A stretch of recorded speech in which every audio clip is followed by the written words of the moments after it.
Хүмүүс кино үзээд уйлжлээдэг, дуу сонсоод уйлжлээдэг. Харин яг ном уншсан номноос олоод уйлсан хүн хэд байдаг бол. Та ер нь яг таныг уйлуулж ирсэн номыг уншижсэн үү? Тэр нь ямар ном байсан бэ гэдэг сэтгэл хэсэгт хуваалцаарай.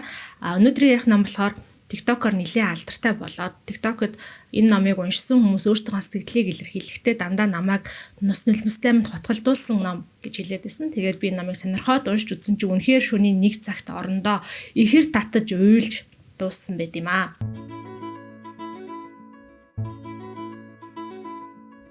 Америкийн зохиолч Madeline Miller-ийн 2011 онд хэвлүүлсэн The Song of Achilles буюу Ахиллийн дун гэдэг нэртэй номыг өнөөдөр та бүхэнд ярьж өгч байна. За яг номынхон гол үйл явдал руу орохоос өмнө нэг зүйлийг хэлэх нь зүйтэй байх. Эхний Грекийн суут, яруу найрагч, сохор, хомер амьдралынхаа туршид 2 том сод бүтээлийг тураад бидэнд тэр нь өнөө хүртэл өвлөгдөө ирсэн байдаг. Энэний нэг нь болохоор алдарт Илиада, нөгөөх нь Одиссей. За тэгэхээр өнөөдөр ярих байгаа Ахиллийн дун гэдэг энэ ном бол Илиада туйл дээр гардаг гол дүр болох Ахил баатар. За Ахил баатрын үнэнч анд нөхөр Патрокл жанжны өнцгөөс энэ ерэн дайны үйл явдал Ахил баатрын амьдрал ямар байсан бэ гэдгийг харуулсан зохиолч маань өөрөө уран сэтгэмжээр ингээд баяжуулж бичсэн уран зохиолын ном байгаа гэдгийг дурдхан зүйтэй. За ингээд үндсэн үйл явдал руугаа орцгоё. Патрокл бол угтаа хааны хүү.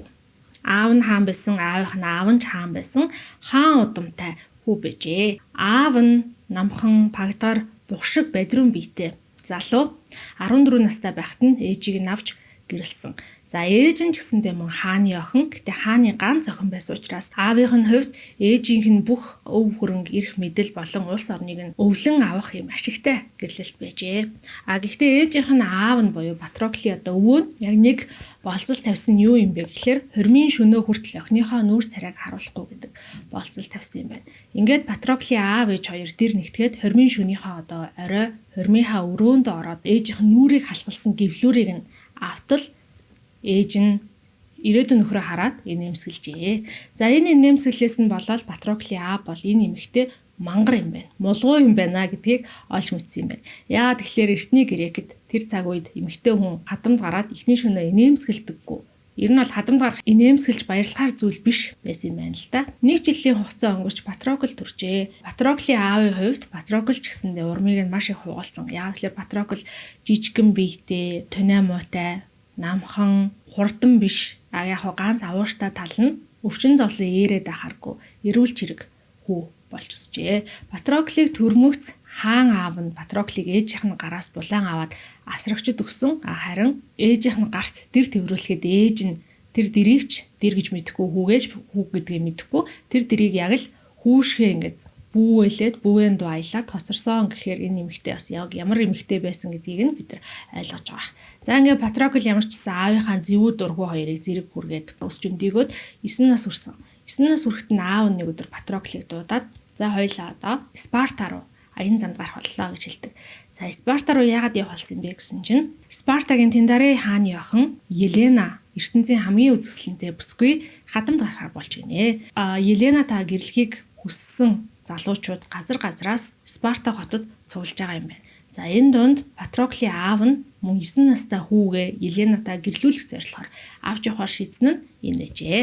Патрокл хаан автаагаа хамт Спарта хүрэх замын унаа хүнс тийм ээ очоод Еленагийн аавд өгөх бэлэг сэлтгээд бөөн бэлтгэл ажил болоод эцэст нь Спарта руу аян замд гарлаа. Спарта бол тухайн үедээ бас Грекийн улс хотуудаас хамгийн баян чинэлэг хүч чадалтай хотуудын нэг байжээ. Тийм болохоор зөвхөн гоо үзэсгэлэнтэй Еленатай гэрлэхээс гадна Спарта хотыг өв залхамжилж авах гэсэн зөндөө олон залуучууд, баатрууд, хаан хөвгүүд тэр утгаа хаад хүртэл Спарта хотод аль хэдийн ирчихсэн Спарта төм түжигнэж, бом божигнож байв гинэ. Спартад ирсний дараа нэг өдөр Тиндарей хаан Спарта хоттой бүх тэр баатруудыг цуглуулад Еленада хэнийг нь сонгож өгөхөө ярилцж гин. За Еленагийн тухай болохоор нэг юм домог байдаг юм байна. Спартагийн хаан Тиндарей бол өөрөө бас их сайхан залуу, эрлэг зөрөгтэй залуу. Түүний эхнэр Леда хатан бол мөн адил үзэсгэлэн төгс бүсгүй байдаг юм байна. Леда хатныг Олимпийн одоо бурхан Зевс хаан хараад Ледад жоохон сэтгэл татагдсан учраас Ледата хунгийн дүрээр хуйлж ирээд яасан гэсэн. Тэрнээс хойш 9 сарын дараа Леда хатан болохоор 2 хос буюу нийтдээ 4 ихэр хүүхэд төрүүлжээ. Энэ 4 ихэр хүүхдийн 2 нь Тиндарей хааны хүүхдүүд. Хоёр нь болохоор Зевс бурхны хүүхдүүд юм байна. Тэгэхээр Елена бол Зевсийн охин гэж бас хүмүүс ярилцдаг юм байна. Газар бүрийн хамгийн эрлэх зоригтой баатрууд, хамгийн баян чинэлэг, хаад, ханхүүд нар ингээд цугларсан болохоор тэр танхимд бол уур амьсгал нилээн юм ширүүн байгаа. Савл хийвэл хоорондоо тулалцчих гад савл хийвэл хоорондоо үг хайж хэрүүл маргаан өрнөчих гээд байгаа. Тэгсэн энэ дундаас бидний сайн танил Одиссей хаан гарч ирнэ. За Одиссей хаан ер нь бол надаа энэ номон дээр дүр нь маш их таалагдсан. Цэцэн мэрэгэн ухаантай, хил ам нь хөгжсөн гэж бид нар ярьдаг шүү дээ. Яг тийм хүн байгаа даахгүй. Одиссей хаан гэсэн ингэж хэлж байгаа. За надаа энэ асуудлыг шийдэх нэг шийдэл байна. Миний шийдлийг хэрвээ та бүхэн зөвшөөрөх юм бол, миний шийдлийг дагах юм бол надад миний хүссэн бэлгийг өгөөрэй гэж хэлж байгаа. Тэндарей хаан түүний хэлснийг зөвшөөрөөд за чи юу ч гэсэн шийдлээ хэл гэхэд Одиссей. За энд бол ингээ газар газрын маш олон баатрууд, ханхүү, хаад нар цугласан байна. Тэгэхээр бүгдээрээ Еленагаар өөрөөр нь сонгуулъя гэдэг шийдлийг хэлж өгдөг. Энэ шийдэл тухайн үед Одиссейгээс өөр хүний толгойд орж ирэх хэрэггүй онцгой шийдэл байсан юм байна. Яа тэгэхээр тухайн цаг үед за Хомерын энэ Илиада одоо манай эртний өмнөх 6-7 дугаар зуунд бичсэн гэж үзээд байгаа. Одоогоос 2700-800 жилийн өмнө бичигдсэн юм ном байгаа. Тэгэхээр тухайн үед бол Грект эмэгтэй хүн эр нөхрөө өөрөө сонгох эрх байдаггүй байсан юм байна. Тэгэхээр тэнд хуран цугларсан баатрууд бол бүгдээрээ энэ санааг хүлээн зөвшөөрөөд тийм шүү нэрээ Еленагаар өөрөөр нь сонгуулъя гэд. Тэгсэн чи Одиссей гэхдээ бүгдээрээ нэг болцол тавь. Елена хэнийг ч сонгосон бай бүгдээрээ хүлээн зөвшөөрнө. Ирээдүйд хэрвээ Еленаг хэн нэгэн булаагаад авах юм бол бүгдээрээ Еленагийн өөрийнхөө сонгосон нөхрийн талд өнөөдөр энд ирсэн бүх дайчид зогсох болно гэдгээ Бурхны өмнө андгаа тангар өргөцгөөё гэж байгаа. За энэ үгийг нь баатрууд болон Тэндарей хаан ч гэсэн хүлээн зөвшөөрөөд бүгдээрээ андгаа тангар өргөнө. За ингэсний дараа Еленагаас чи энд байгаа хүмүүсээс өөрийн хань ижлээ сонгоо гэхэд Елена ямар ч эргэлзэлгүйгээр Менелай хааныг сонгодог. Менелай хаан бол Микений хаан Агамемноны төрсөн дүү юм байна. Микений хаан Агамемнон хаан бол угаасаа Тэндарей хааны нэг охинтой буюу Еленагийн эгч Клитемнестра гэд бүсгүйтэй гэрэлчихсэн. Угаасаа худ ураг бололцчихсан хүмүүс гэсэн. Тэгэхээр Еленагийн энэ шийдвэрийг Тэндарей хаан хүлээн зөвшөөрөөд ингээд Елена Менелай хоёр дэр нэгтгэжээ. Патрокл хааны ордондоо нэг өдөр хос шоогоор тоглоо сууж исэн чинь хааны түшмлүүдийн нэгнийх нь хүү Патроклоос насаар жах ахмад биеэрч том хүү ирээд шоог нь булааж авах гэж үзжээ. Шоогоо булаацалтаад Патрокл хүүгээс шоогоо харамлаад хүүг цааш нь түлхээ хийсэн чинь нөгөө хүү чинь хойшоогоо ухрахтаа бүдэрч унахтаа дагзаараа хурц үзүүштэй чулуун дээр яг унаад тэрүүхэн даруйд шууд ингээд нилээтэл цусны асгараад амнасаа алдчихжээ. За ингээд түшмлийн хүүг алсан хэдий ханхүү хааны хүү боловч түшмлийн гэр бүлийнхэн амийг амиар солино гэж одоо эсэргүүцэл үзүүлнэ. Хаан болохоор яг харахгүй хаан хүү юм чинь хааны хүү юм чинь амийг нь авахгүйгээр харин цөллөгт явуулъя гэж шийдэж байгаа. Патрокл хүүг Фити хэмээх хотод Плей гэдэг хааны ордонд цөллөгөнд явуулахар шийднэ. За хичнээн одоо хүн амны хэрэгтэн болоод цөллөгт явж байгаа ч гэсэндээ хааны хүү гэдэг утгаараа цөллөгөнд очиж байгаа газар мөртл юм гой газар гэдэг юм байна л да. Фити хотын ард ирдэг Мирмидончууд гэж нэрлэдэг. Мирмидончуудын хаан Плей хаан бол яг юм одоо аав ээжтэй гологдсон, эцэг ихтэй гологдсон эсвэл юм хэрэг түүхт орооцолцсон ханхүү нарыг өөрийнхөө одоо ивэл дор авч өсгөж бойжуулдгаараа алдартай ийм хаан байсан юм байна. За ингээд Патроклийг Плей хааны ордон руу одоо хэр зайтай ч юм тийм ээ явуулчихж байгаа. Патрокл олон хоног явсны эцэс Плей хааны ордон дээр ирсэн чинь Плей хаан өөрөө завгүй оронд нь Патроклыг Плей хааны хүү Ахил хүлээн авч уулздаг. За энэ бол Ахил Патрокл хоёрын хамгийн анх удаа уулзж байгаа танилцсан түүхэн юм аа. Ахил бол Илиада туйлын гол дүр, том баатар тэ дэлхийд дахинд алдар нэрээр дурсасан баатар байдаг. Ахил баатрын аав Плей хаан бол эрлэхийг зоригтой, царайлаг, ухаалаг нэгэн байсан учраас бурхад түүнд тун таатай ханддаг гинэ. Тэгээд тун таатай ханддаг учраас далаан дэрх буюу Син Неф гэж ярьдаг те. Далаан дэрх Фитидаг Плей хаан эхнэр болгон өгж байгаа нь Олимпид бурхтын зүгээс бол энгийн хүнд үзүүлж байгаа хамгийн том хүндэтгэлийн нэг хэлбэр гэж байгаа. Фитида болохоор далаан дэрх буюу Син Неф бас давлгааны бурхан охин тэнгэрч гэж ярьдаг. За Фитида бол маш үзэсгэлэнтэй сайхан юм охин тэнгэр байжээ. Тэгсэн Зевс болохоор шалиг эмчин гэхгүй. Фетидаг хараад Фетидад сэтгэл алдарсан. За тэгээ Фетидатай дэр нэгтгэдэг юм уу гэж бодоо байжсэн чинь зөнж бурхан ирээд Зевс нэгэн зөгнөлийг хэлж өгчээ. За тэр зөгнөлд болохоро Фетидагаас төрсөн хүн аавыгаа давсан агуу хүн болно гэдэг ийм зөгнөлөөсөн юм байна. За үүнийг сонсонготой Зевс айчж байгаа байхгүй. Хэрвээ би Фетидатай дэр нэгтгээд хүү төрүүлчих юм бол тэр хүү надаас давна гэхэлэр намааг энэ одоо бурхтын хаан гэсэн суудлаас маань унгаах юм байна гэж яагаад за энэ асуудлыг яаж шийдэх вэ гэхээр Фетидаг зүгээр энгийн хүнтэй суулгач. Тэгээ тэр бол тэр хүний асуудал болно гэсэн өнцгөөс хандсан байна. Фетида бол бардам зантай, догшин, зөрүүд бурхан. За тэгээ дээрэс нь өөрийгөө ч гэсэн яг бурхантай гэрлэнэ гэж боддог байтал түүнийг энгийн хүнд өчгөр маш их хуурлна. Пелей хаан Фетидатай дэр нэгтгэх гээд очсон Фетида өөрийнхөө хүн тэнгэрийн ид шидээрээ ус олж хувраад, гал олж хувраад, могоо олж хувраад, арслан болж хувраадч Пелей хаан түүнийг тавьж явуулгүй одоо ингээд барьж үлдэж чадсан юм байна. За үүнийг нь хараад Фетида Пелей хааныг ирнэл үнлээд гэрлэхээр шийджээ. За гэрлэхдээ ганц болцолтой тэр нь болохоор 1 жил хамт амьдрна. 1 жилийн хугацаатай гэрлэлт байна гэж хэлж.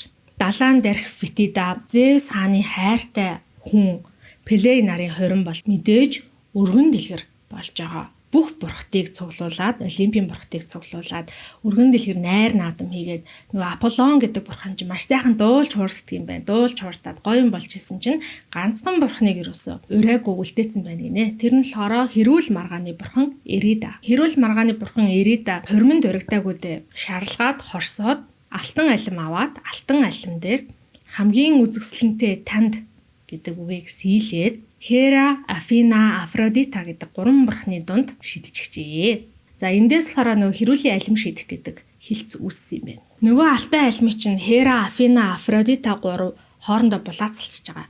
Хамгийн үзэсгэлэнтэй танд гэсэн юм чи энэ намайг хэлж байгаа гингүүт нөгөөт нь үгүй намайг хэлсэн гэх мэтчлэн маш том хэрүүл шугаа үсээд Зевс дээр очисон чинь Зевс за би энэ маргааныг тасалж чадахгүй юм байна.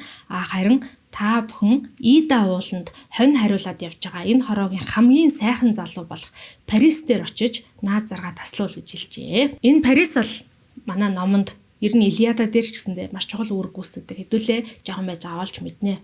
За энэ 3 охин тэнгэр маань нөгөө хэрүүлийн алтан альмаа барьж очиод Парис дээр очиод бүгдээрээ Парисаар сонгуулахар боллоо. Парисаар мэдээж сонгогдохын тулд бурхад бүгдээрээ Парис нэг зүйл амлаж байгаа. Кера бол бурхтын хатан учраас Парист хэмжээлшгүй их эрх мэдэл нэр хүндээ өгөө гэж амладаг. Афина болохоор мэрэгэн ухааны охин тэнгэр учраас Парист мэрэгэн цэцэн ухааныг харамгүй хайрлая гэж амлаж байгаа. Афродита бол хайрын бурхан. Тэм учраас Парист би чамд энэ хорвоо хамгийн үзэсгэлэнтэй эмэгтэй хайрыг амлая гэж хэлэхэд Парис Афродитаг сонгож ингэснээр Афродита хамгийн үзэсгэлэнтэй охин тэнгэр буюу гоо үзэсгэлэнгийн охин тэнгэр болжээ.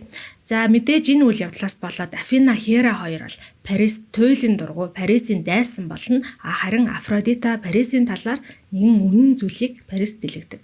Тэр нь юу юм бэ гэхээр Парис бол Трой хотын хаан Приамын хүү юм байна. Парисыг эхээс зөрөхөд зүнж бурхан Приам хаанд энэ хүү бол Трой хотын сүрлийг авчрах юм муу ёрын хүүхэд байна гэж хэлсэн учраас Трой хотын хаан Приам Парисыг Ида ууланд аваачаад тэндээ одоо өөхөг гэд хайчээ. Цасан цагаан шиг юм болжээ гэсэн.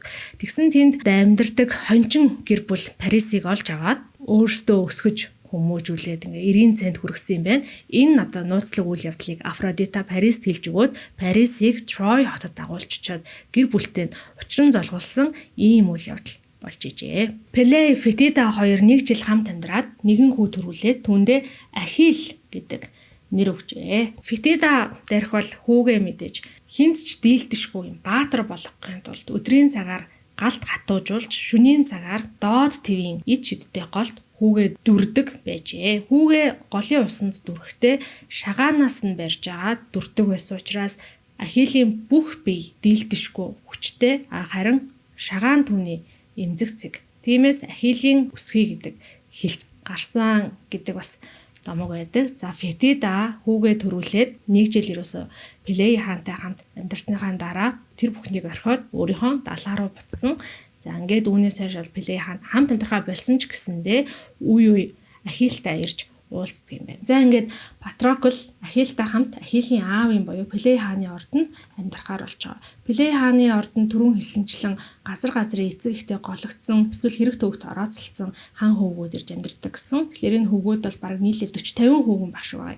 Плей хаан хэдий энэ хөвгүүд өөрсдийнхөө эцэг ихтэй гологдсон ч гэсэндээ эргээд надад маш том стратегийн чухал хамтрагч болж чадах юм байна гэдгийг ойлгоод энэ хөвгүүдэд тусгай зэвсгийн эрдэм заалгаж тулааны урлагаар хичээллүүлж энэ хөвгүүдийг маш сайхан хоолж, маш сайхан хувцалдаг гинэ. Хөвгүүд өглөө эрт босоод сүү талхтаа идчихэд тэгээ шууд тулааны талбар руу яваад бүгдээрээ сэлмээр байлтаад, ил дээр байлтхан ил дээр, жадаар байлтхан жадаар байлтаж тулааны эрдмэр хичээлдэг. Дараа нь бүгдээрээ их танхим цуглараад өдрийн хоолоо идэл гих мэтчлэн өдрийн нарийн юм хуваартай байдаг юм байна. Ахилл ханхүүгийн хувьд бол хөвгүүдтэй хамт тулааны бэлтгэл зэрэг зүйлсийг огт хийдэггүй. Зөвхөн өдрийн хоолнд л хамт ордог гинэ. Патрокл Ахиллыг анх хараад гоо үзэсгэлэнд нь алмаарч орхисон гэж ном дээр гарч байгаа. Ном дээр дүрслэнээр бол Ахилл чидүүн жимсний тос шиг өнгийн арьстай зүлгээд гүлгэр болгоцсон мод мэт зөөлөн ямар ч өө сэвгүй дээрэс нь зузаан уруултай зурсан юм шиг хамартай гар хөл биеийн байдал нь яг л баримл шиг хөдөлгөөн нь бүр хамгийн уян налархай тансаг. Патрокл бол мэдээж Ахиллыг холоос л хараад байдаг. Гэхдээ заримдаа өөрт нь Ахилл өөрийг нь яг анзаараад байгаа юм шиг, Патрокл Ахиллыг нууцаар гардаг шиг, Ахилл Патрокл руу бас нууцаар хараад байгаа юм шиг санагддаг. Патрокл энд ирээд хэсэг хугацаа өнгөрсөний дараа тэнд байсан хөвгүүд Патроклыг чухам яг ямар хэрэгээр ийшээгээ цөлөгдөж ирсэн тэр хэргийн учрыг нь олдог. Тэгэнгүүтээ бүгдээрээ Патроклыг жоохон гадуурхаал, урдуур хойгоор нь шивнэлдээл, жоохон муухай харс шидээл гэх мэтчлэн доогөлж шоглож эхэлж байгаа. Патрокл бол энэ бүгдийг хүлээн зөвшөөрж чадахгүй тулааныхаа хичээлд явхаа болчихно. Хөвгүүдтэй хамт цагийг өнгөрөөхгүй нэг өрөөнд ингээд ганцаараа хорогдоо суучж байгаа. Ер нь ингээд Патроклыг харахад Патрокл бол айгүй дуугаа дотгошоо жоох юм зожигдуу, эмзэг мэдрэмтгий ийм хүү байгаад байгаа. Тэгсэн Ахилл Патроклыг олоод ирж гинэ. Тэгснэ чиний бие зүгээр үү? Чи яагаад хичээлдээ явахгүй байгаа юм бэ? Чамаа хичээлдээ явахгүй байгаа гэдгийг чинь багш аав хэлсэн байна. Тэгээд хаан аав одоо чамайг шийтгэе гэж бодож байгаа гинэ. Гэхэд Патрокл зүгээр л би тэнд явахыг хүсээгүй юм аа. Намайг шийтгүүлэхгүй тулд чи аавда бид хоёр хамт байсан гэж хэлчихээч. Би чиний хичээл суусан гэж хэлчихээч. Гэхэд Ахилл нэлээд бодсноо би худлаа ярих ерөөсөө дургүй. Энэ бол миний зарчим гэж хэлдэг. Патрокл яаж ч юм гинэт тийм зориг ороод хаанаас нь ч юм мэдгүй нэг юм санаа гараад тэгвэл чи жигнэсээ намайг өөрхөн хичээлд аваа явчих. Тэгээд аавда бид хоёр хамт байсан гэж хэлэх юм бол чи худлаа ярих шаардлагагүй болно штэ гэж хэлэхэд Ахилл бодож үзснэ. За нэрээ чиний зөв юм байна гэж хэлж байгаа. За тэгээ Ахилл Патроклыг дагуулад хамгийн ихний хичээлдээ сууж байгаа. Тэр нь болохоор лир гэдэг юм хөгжмийн зэмсэг тоглох хичээл юм байна л да. Яг лир хөгжмийг Патроклийн ээж нь маш гоё тоглодог байсан. Гэтэл Ахиллийн тоглож байгааг сонсоод энэ хорвоо дээр үүнээс өөр сонсголонтой аялалгүй хизээж сонсож байгаагүй юм шиг санагдсан гэж номон дээр манд дүрслэн бичсэн байгаа. Хичээл нь дууссаны дараа Ахилл Патроклыг дагуулад хаан аав дээр очиод хаан аав минь би энэ Патрокл хүүг өөрийнхөө үнэн жанд нөхрөөр сонголоо гэж хэлдэг. За энэ үед нэг тийм ойлголт байсан юм шиг үнэн жанд нөхөр буюу companion гэдэг тий. Тэгээ үргэлж ингээ хамтдаа ерөөдөө Патроклийн үүрэг бол үнээсээс түүнээс цааш Ахиллд тусалж дэмжих, Ахиллийн одоо хажууд сүүдэр мэт дагах ийм үүрэгтэй болж байгаа юм байна. Хаан маш их гайхаад би чамайг үнэн жанд нөхрөө сонгох гэж маш олон удаа хэлэхэд чи ерөөсөө сонгохгүй байсан. Яагаад энэ хүүг сонгох болов гэхэд Ахилл энэ хүү бол тааварлашгүй юм аа гэж хариулсан байдаг юм байна. За тэр өдрөө хоол идэж байхдаа Ахилл тэр бүх хөвгүүдийн нүдэн дээр Патрокл чи өнөөдрөөс эхлээд миний өрөөнд надтай хамт унтах болно гэж хэлдэг. За энэ мөчөөс эхлээд хоёр хөвгөн хоорондоо ойр дотн нөхөрлж эхэлнэ. Хаач явсан хамтдаа явна, хамтдаа усанд орно, хамтдаа тоглоно, хамтдаа унтна, хамтдаа хоолоо идэх гэх мэт. Гэхдээ Ахилл Патроклыг хизээж тулааны хичээлдээ дагуулж явдаггүй. Яагад гэвэл ээж нь буюу далаан дээрх Фетида түүнд тулалдаж байгаагаа хинт ч битгий харуулаарай гэж тушаасан зарлиг гаргаж ирсэн юм байна. За ингээ хоёр хөвгөө нэгэндээ хамаг нууцаа ярьж маш их дотн болсны дараа нэг өдөр Ахилл Патроклыг надтай хамт миний тулааны бэлтгэлд яваач гэж урьдаг. Патрокл Ахиллыг дагаад очсон чи Ахилл жадаар тулалддаг. Жадаа ингээд аваад эргүүлмэгц ерөөсөө түүний хийж байгаа хөдөлгөөнийг нь хүний нүд ингээ хараад гүйцэхэргүй тийм хурдан гинэ. За үүний учир шалтгаан нь болохоор Бурхан хүн хоёрын дундаас төрсэн хүүхдүүд бүгдээрээ ийм онцгой өвөрмөц ур чадвартай байдаг. Жишээ нь Херкулес баатар бол асар их хүчтэй гэдгээрээ бидэнд танигдсан. Ахилийн энэ өвөрмөц онцлог чадвар нь болохоор түүний хурд юм байна. Энэ цаг мөчөөс хойш хоёр хүүгэнд бол дунд нь бүр ямар ч нууц үлдээгүй, зүү орох завсаргүй найзалж нөхөрлөдөг боллоо. Хэдий тийм ч гэсэн Ахиллыг ээжтэйгээ уулзахаар явхад Патрокл ерөөсөө дагаж явдаггүй. Хоёр хүүхэн уулзаж нөхөрлөөд 2 жил өнгөрсний дараа нэг шөнө Ахилл ээжтэйгээ уулзаж ирчээд Патроклд ээж чамтай уулзъя гэж байна гэж хэлдэг.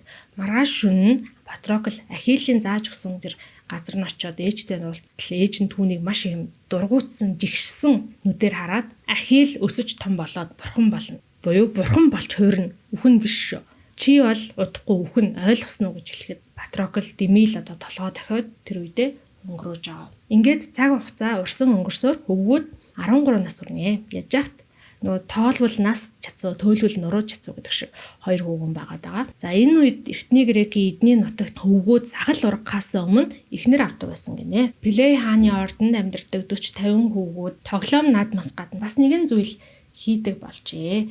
Заримдаа хаалганы цаанаас гинших дуу гарна, заримдаа зар зойход яаран сандран хувцаа янзлаад хөвгүүдийн нэгнийх нь өрөөнөөс гарч явах үзэгдэл мэрсэр харагддаг болсон гэнэ. Пелей хаан болохоор Ахиллд энэч зар зохин чамааг сонирхоод ах шүү байлээ. Тэр ч зар зохин чамд сэтэ хаяад ах шүү байлээ гингүүд Ахилл би өнөөдөр их ядарч гин. Би их завгүй байна гэх мэтчлэн огтхонч тэр октодтой орооцолддгоо. Патрокл ч гэсэндээ бас тийм юм байна. Тэр зуны нэг сайхан өдрийн хоолой идсэний дараа чөлөөт цагаараа Ахилл Патрокл хоёр далайн эргээр алхаж юм ярьж явж байгаа тэндээ суугаад байжснаа. Ахилл Патроклийн хүзүүн дээр гараа тавиад нүрээ ойртуулахад Патрокл Ахиллийн нүүрлүүч гэсэн нүрээ ойртуулаад уруул дээр нь үнсээд авчээ. Ахиллийн дуун хэмээх энэ номны маань бас нэгэн онцлог бол Ахилл Патрокл хоёрын хайр дурлалыг буюу ижил хүүсний юм хайрыг үзүүлсэн гэдгээрээ онцлогтой. За зарим судлаачид бол эртний Грект угаасаа ижил хүүснүүдийн дунд хайр дурлал энгийн зүйл байсан гэж үздэг. Зарим нь бол ганц нэг хотуудад л чөлөөтэй байсан болохоос биш ихэнх хотуудад бол хориотой байсан гэж үздэг юм байна. Хомерын Илиада зохиол дээр ч гэсэндээ яг Ахилл Патрокл хоёрыг дурлал тосууд байсан гэж шууд бичээгүй. Гэхдээ энэ хоёрын хооронд маш гүн гүнзгий нөхөрлөл байсан гэдгийг хангалттай дурдсан байдаг. Бидний өнөөдрийн ярьж байгаа номын зохиолч маань Илиадагийн энэ санааг аваад өөрийнхөө санааг нэмэрлээд Ахилл Патрокл хоёрын хайр дурлалын түүх болгон өөрчилсөн шүү гэдгийг энэ тайлбарлаж хэлье. Гэтэл Ахилл Патрокл хоёрын нэг уруул дээр нь дөнгөж шүп хийлгээд үнсэж байгааг нь Ахиллийн ээж Фетида хараад маш их ууралж хэлгэнсэн. За Фетида бол мэдээж далайн дэрх буюу охин тэнгэр учраас энэ бурхтын онцгой чадвар бол хаа сайгүй болж байгаа бүх зүйлийг харж чаддаг. За тэгэхээр харсан байна гэсэн. Тэнгүүтээ Ахиллыг нэн яралтай энэ Пелей хааны ордноос гаргая. Өөр газар авчи энэ хоёрыг салгая гэж шийднэ. Ахиллыг Пелион уулан дээр байдаг Хирон гэдэг их багшид аваачиж шав оруулахаар шийднэ. Хирон гэдэг нь бол Грекийн домогт баатрууд Херкулес, Персей гэдэг баатруудын багш нь байсан Центавр юм байна. Центавр гэхээр хүн цээжтэй морин биетэй Ахиллыг аваа явчихсан. Патрокл Ахиллыг явсны дараа ордондоо хэсэг орж суужснаа. За ер нь яавалчиг яг юу боловчиг болог гэд Ахиллийн хойноос гараад явган гүйчж байгаа. Ахилл бол аль хэдийн морьтой яваад өгсөн. Патроклийн хувьд морьтой явсан Ахиллыг гүйц хэсэгтээ эргэлзэжсэн ч гэсэн ямар ч байсан зүгээр сууж чадахгүй байгаад байсан бол бахардж унтлаа гүйсээр байгаад Ахиллыг гүйцэж очижээ. Ахиллыг тэгтэл нөгөө Хирон Центавр багш нь аль хэдийн тосоод авчихсан. За тэгээ Фетида дээрх бол Хиронд зөвхөн Ахиллд хичээл заан шүү. Патроклд хичээл заахгүй. Патрокл Ахилл хоёрыг хамт байлгахгүй гэдэг юм болцлыг тавьсан юм байна. Гэхдээ Хирон Ахиллээс асуугаад энэ хүн чиний хувьд хин юм бэ гэхэд Ахилл энэ бол миний хувьд маш үнцэнтэй анд нөхөр минь юм гэдгийг хэлээд Хирон за тэгвэл би энэ хүнийг өөрийн шавь болгохоор шийдлээ. Фетида бид хоёр бүх зүйл дээр санал нийлэх албагүй гэж хэлдэг. За ингээд энэ гурван маань цаашаа яваад Хироны амьдардаг Пелион гэдэг уулан дээр очино. Хирон уулан дээр нэг агууд амьдардаг. Тэр агууд энэ гурван маань амьдрахаар болж байгаа.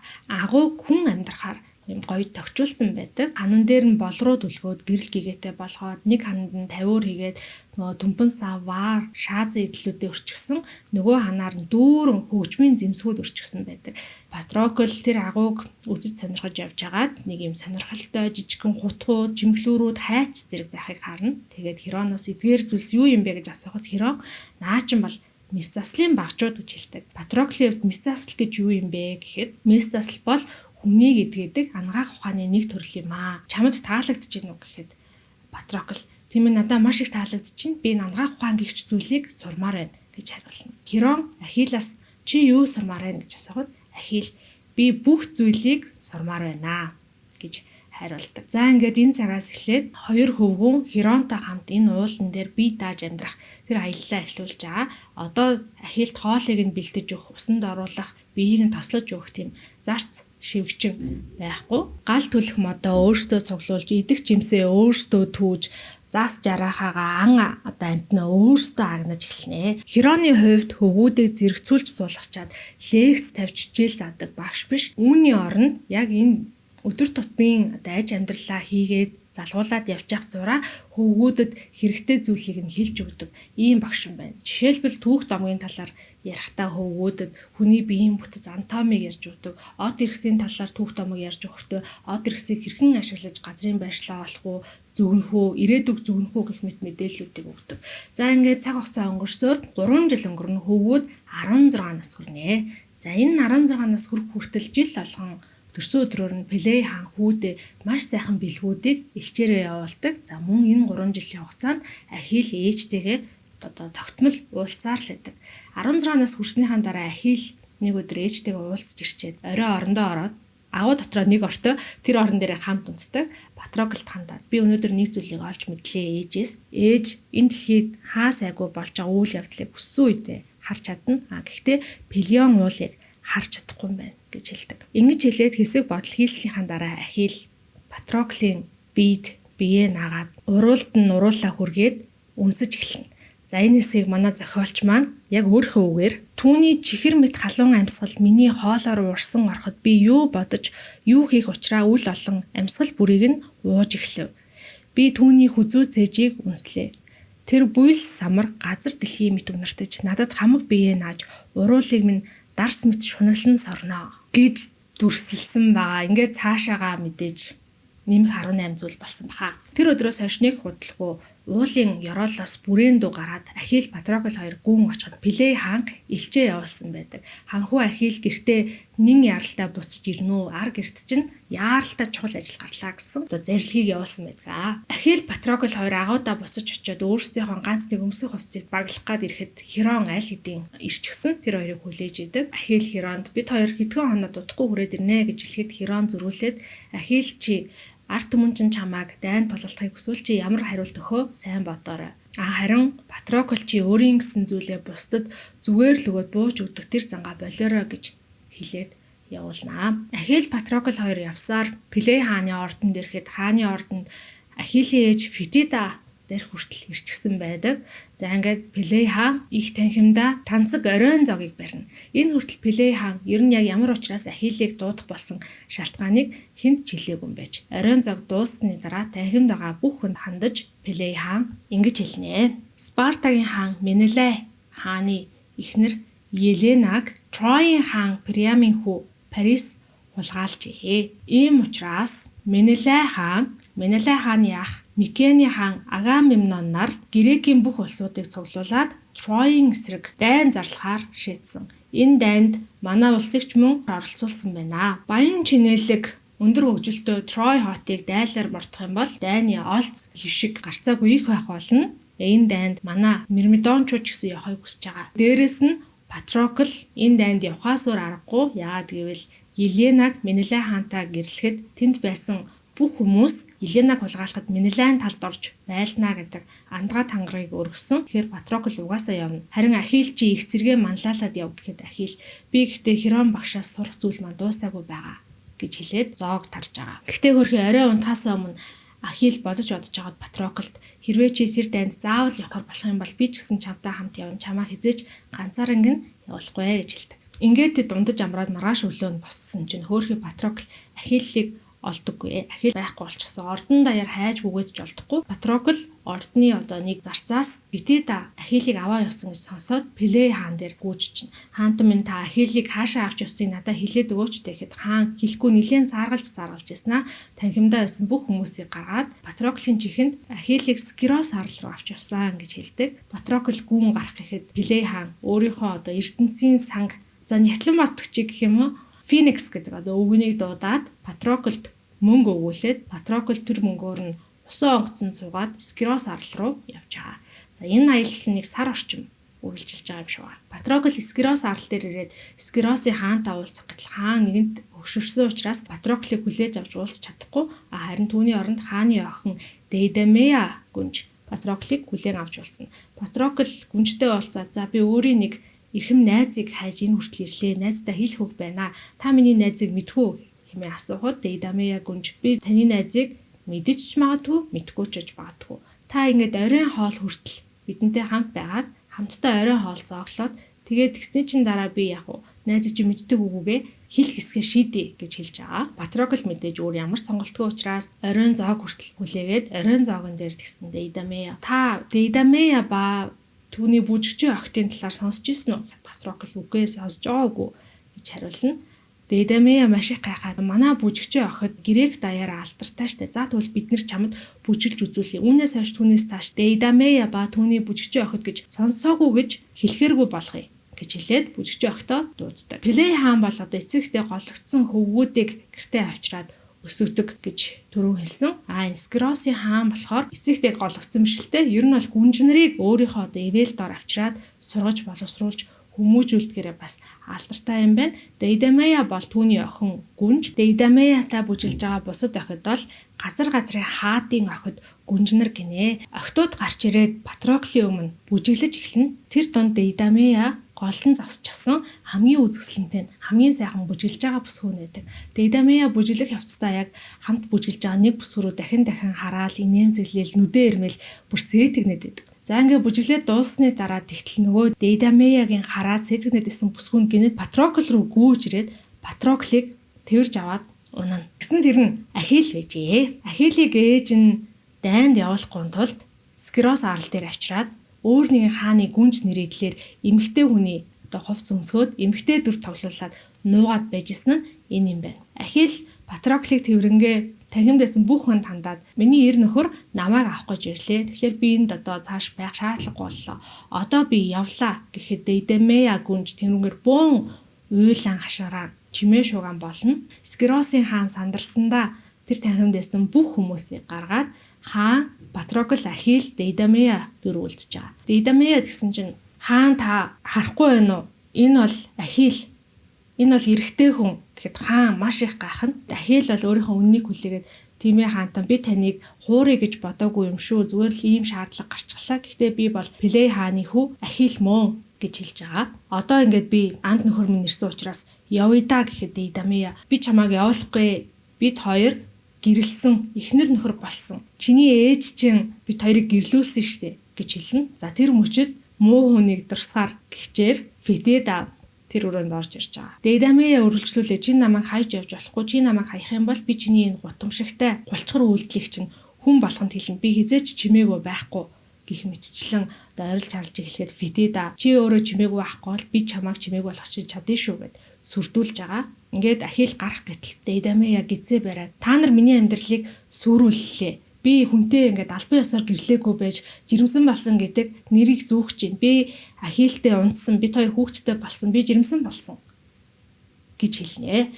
За үүнийг сонссон Патрокл бол ерөөсөө толгой дээрээс нь хүүхд тус асгасан юм шиг болчоод юу ч сонсохгүй, юу ч харахгүй цээж нь хүндүр оргиод шууд хааны ордноос гүүгээ гараа авчиж байгаа. Ахилл ч гэсэн тэнд юу болж байгааг тоохгүй хойноос нь Патроклийн хойноос гүйж гараад далайн хэрэг дээр тэр хоёр ярилцсан. Энэ бүхэн үнэн юм уу гэж Патрокл асуухад харамсалтай нь үнэ намайг уучлаарай гэж хэлдэг. Чи яагаад ингэсэн юм бэ гэсэн. Би ээжийнхаа одоо гуйлтаар ингэсэн юм аа. Хэрвээ намайг ээжийн хэлснээр хийх юм бол ээж чамд намайг хаана байгаа гэдгийг хэлнэ гэсэн гэж хариулж байгаа.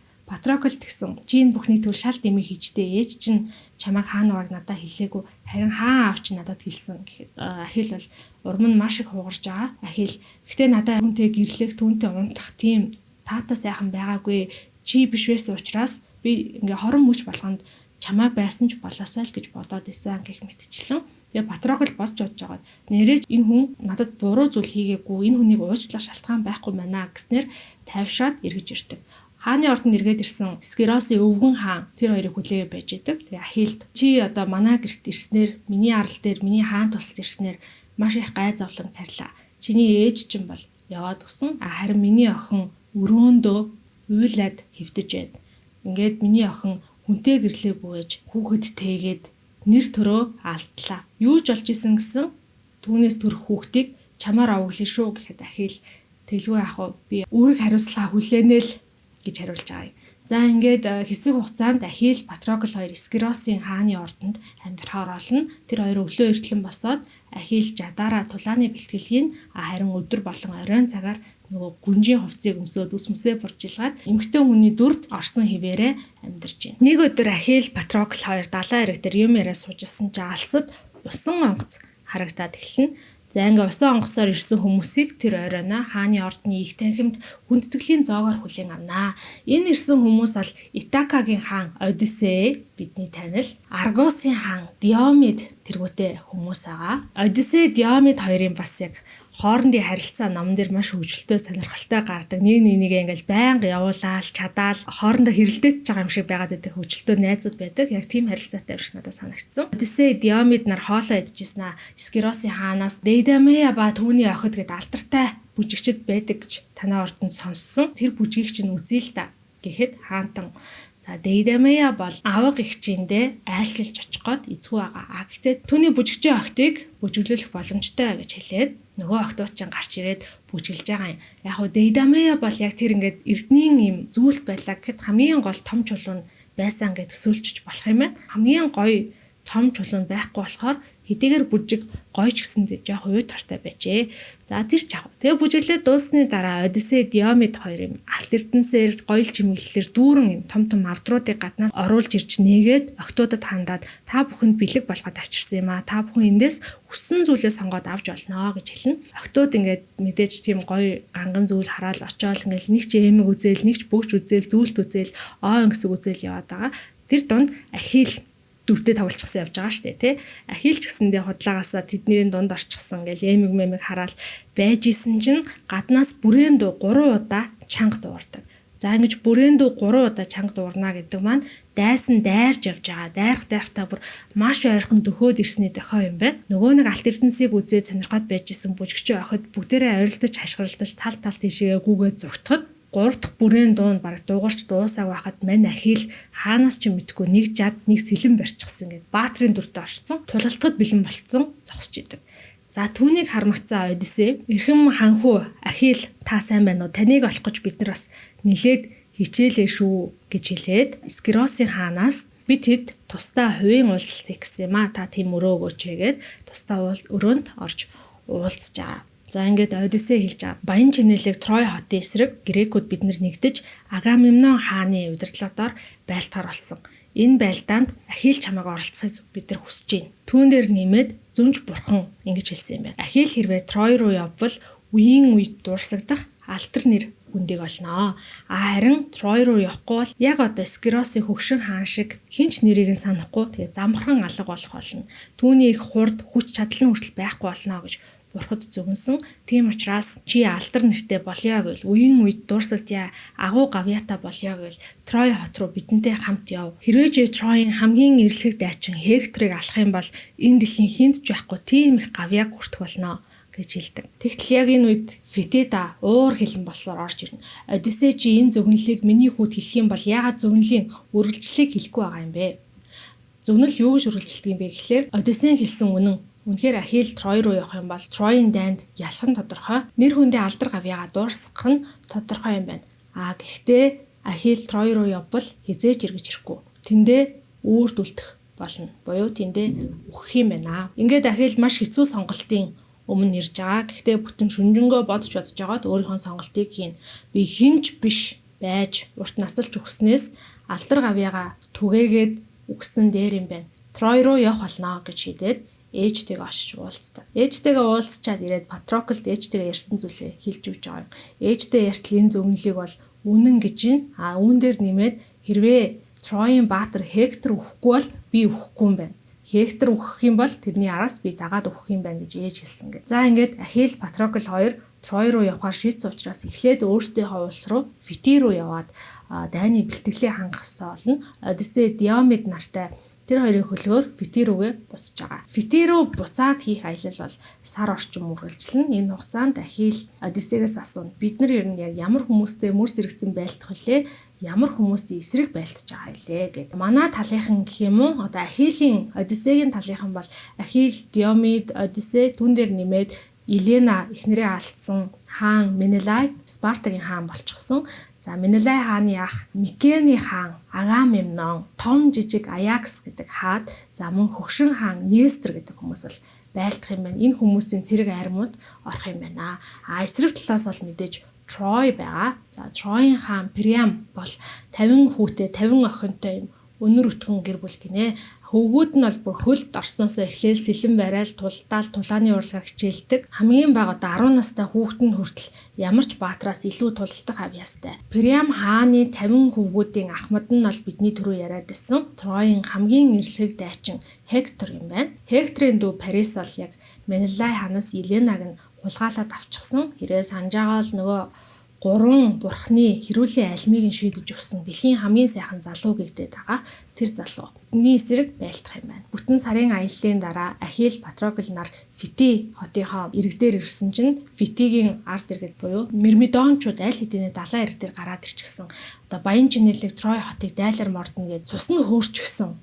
Хүлээж идэг. Ахиллд оноож өгсөн юм хүндэтгэлийн нэр нь бол Best of the Greeks буюу грекчүүдийн хамгийн шилдэг дайчин гэдэг ийм нэртэй. Грекийн шилдэг дайчин гэх бөөнөр ойрлоод хүлээгээд сууж идэг. Плей хаан хүүгээ өгтөж аваад дайнд явахар болоод за тэгээд мэдээж хаан хүн учраас хүүдээ хамгийн сайн сайхан бүхнийг дайны бэлтгэлтэн зориулаад бэлтэж өгж байгаа. Жишээлбэл асар их хөрөнгөөр хуйг дуулах хүүдээ зориулж хийлгсэн байгаа. Тэр хуйг дуулахыг нь 6 хүн хамтарч иж өмсүүлдэг гинэ.